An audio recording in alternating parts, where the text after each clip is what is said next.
On the broadcast tonight, Independence Day. Thousands united in love and unity to celebrate the nation's 41st birthday. Plus, the celebration continued as Bay Street came alive with the sights and sounds of Junkanoo for the people's rush hour.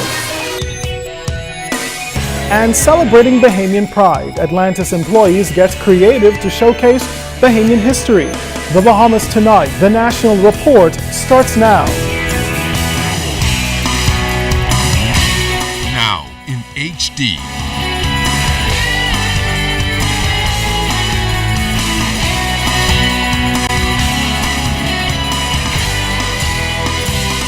ZNS Network presents The Bahamas Tonight. This portion of the news brought to you by BTC Every Day. Good evening and welcome to the Bahamas Tonight. I'm Andrew Knowles. Happy Independence Day. Thanks so much for joining us. It was an awesome showing of love and pride for the country as thousands flocked to historic Clifford Park to ring in the country's 41st independence anniversary last evening. It was a night of reverence, cultural expression, and ritual pomp and pageantry as the sounds, the sights, and the flair were unmistakably Bahamian. Dozens of dignitaries, including the country's newest Governor General, Her Excellency Dame Marguerite Pindling, and Prime Minister the Right Honorable Perry Christie, joined with Bahamians from all walks of life to celebrate the grand occasion. Kindino Knowles has more tonight on the traditional independence festivities that had a few new additions this year. Bahamian song and dance featured prominently at this year's celebrations on Clifford Park, with an array of performances by some well-known Bahamian artists and dancers. There was also the traditional inspection of the guard by Dame Marguerite Pindling. Wednesday's celebrations began with prayers for the nation. Then came a more meaningful message from Christian Council President Reverend Ranford Patterson. When we look back over the past 41 years, we must admit God has been exceptionally good to the Bahamas. 41 years, we had a continuation of a stable government and a stable country. We go into elections after elections without bloodshed, and for that we give God all the praise. That, he says, is a true testament to the country's maturity. But he told government that it must possess more integrity and accountability moving forward. He also called for government to ensure Bahamians have a greater ownership stake in the economy. And as we continue to grow as a country, Reverend Patterson says we must not forget our core Christian values. Before we leave tonight believing that all is lost, let me say we have come a long way. There was a time we didn't have much, but God kept us. We didn't have potable water, but God kept us. We didn't have cars to drive, but God kept us. We couldn't work in some banks, or any banks for that matter, but God kept us. We've come a very long way. God has indeed been good to the Bahamas. And then there was the highly anticipated setting of the Guinness World Record for the most people blowing a conch shell at the same time, with more than 258 people participating. And as promised by conch shell orchestra director Chris Justilian, the sounds were a lot more melodious than the previous record holders.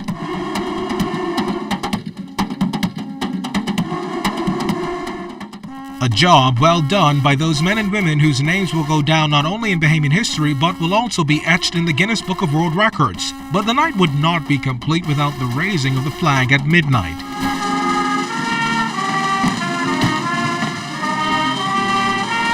And for those that came solely for the show of fireworks, they were not disappointed. Kindino Knowles, ZNS Network News.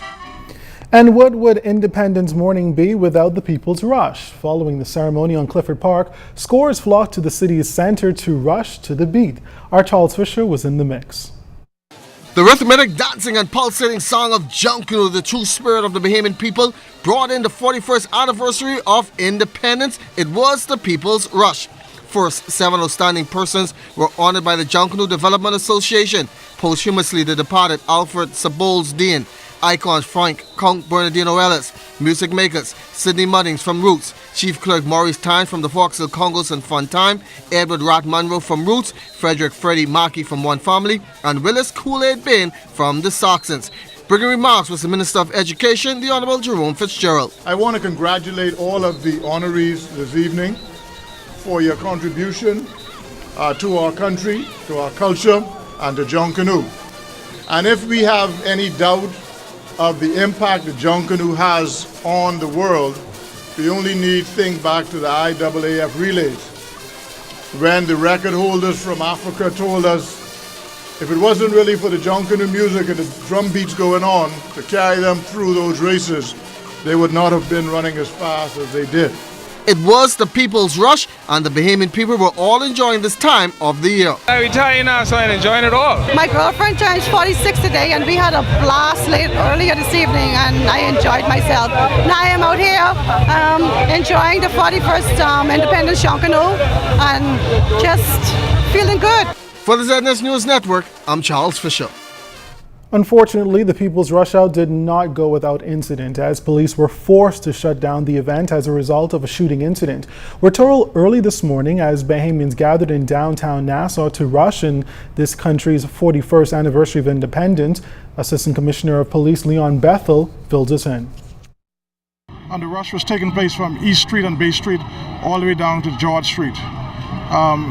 We got a report sometime shortly before 5 a.m. this morning that there was a shooting reported at George Street.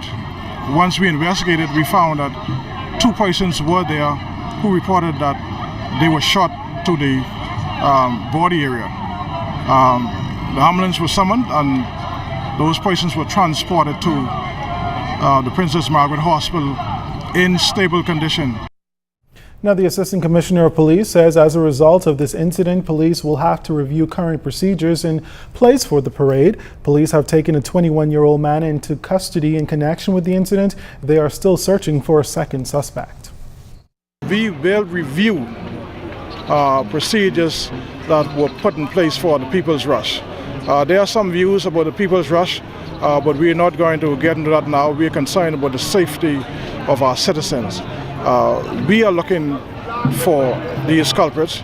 We want anyone who have information who were in the area of George Street shortly before 5 a.m. to come and tell us what they observed during this period when these persons were shot. Employees at Atlantis competed in an interdepartmental independence competition yesterday, and the aim was simply to foster Bahamian pride. Putting their creative minds to use, employees did their best to showcase important moments in Bahamian history and highlight important aspects of Bahamian culture as the Bahamas celebrates its 41st independence. Candice Moultrie spoke on the significance of the competition. The competition today actually depicted the pride of the Bahamian people, but not just the pride of the Bahamian people, but the pride of the Atlantis spirit. We want them to also be knowledgeable. Product knowledge is extremely important in our business. As you would have seen, our lobby also dress to represent Bahamian culture.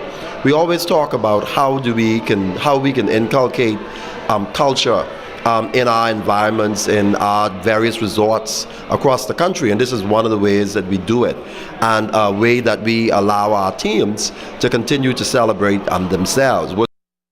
6 departments competed, and one team even created a Bahamian museum celebrating all that is Bahamian past and present.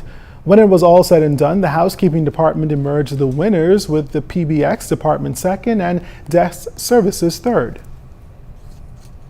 What's going to actually make them stick out is their originality, how they interpret the culture. One of the things we had with one of the teams, we had actual conch shell blowers, we had trumpet players, we had to actually stand at attention for the national anthem that team played. And one of the reasons why they were celebrating themselves, that's all something that they do in their individual teams. That's the talent that exists amongst us. So it was good to see persons celebrating the gifts that they have amongst themselves.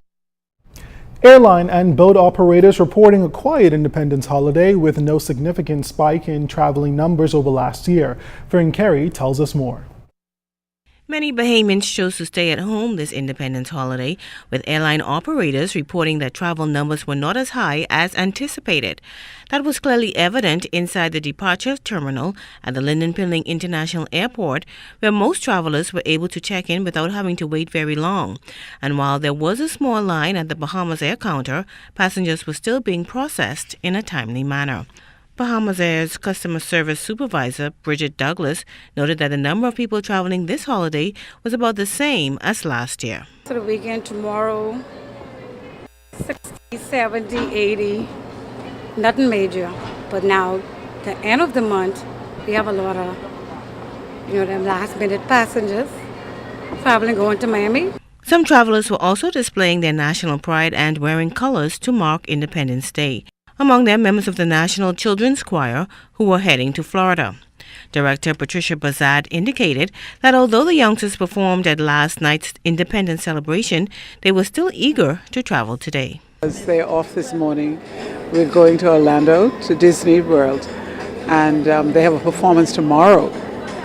So I need them to be well rested for tomorrow so that they really can represent the country quite well. And then on Sunday, they are singing at the B.B. King luncheon, and that's also exciting for them. So we have a lovely trip that's coming up. It's a short trip because we will be gone for a week, and so they're going to get in a little fun as well. Here at Port Dock, it was the same story, with some boat owners reporting that the traveling numbers were much lower than they anticipated. Now, it is believed that many people opted out of traveling due to the fact that they have to report to work tomorrow. Meantime, airline and boat operators are hoping that a longer holiday weekend next year will help to boost their bottom line. Fern Carey, ZNS Network News. Also in the Bahamas tonight, police investigating an alleged suicide at Sandy Port. The details straight ahead. And technical issues. The Defense Force Commodore explains some challenges on board the HMBS Arthur Hanna. You're watching The Bahamas Tonight. This segment of the news is brought to you by Shell Quality Fuels.